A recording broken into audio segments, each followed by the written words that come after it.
All right, a very quick market update. I have 10 minutes before the markets are closing. Guys, I have just sent one Telegram message, and Himalaya has also been telling you the same thing again and again. Stay bullish in the markets. Markets have something beautiful planned of us for us. Just heed this advice is my request to everyone, to each and every one of the viewers. Don't sell into fear.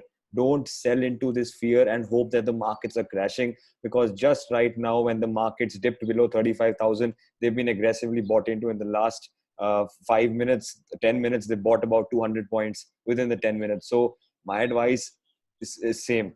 Please, guys, be with the main trend. Any dips should be used to buy. Any fear that you see in the markets should be used to buy. And as I said last night, be tactful. We're not going to buy at the tops. We're not going to buy at breakouts. We are going to buy the dips. So the plan is same. Please, the new week is starting. Friday, some adjustments are necessary so that before the markets move to the next week. But the plan is same. We have broken all-time highs. I promised you all-time highs in 1-2 days. It came today. We broke the all-time highs. Nifty again is at an all-time high closing. Bank Nifty also, it tried to go down, but it failed, giving you a great closing. So overall, be with the trend, and you will see further gains. Markets have something beautiful planned for us. The question is, are you going to be on the right side to witness it? Thank you so much.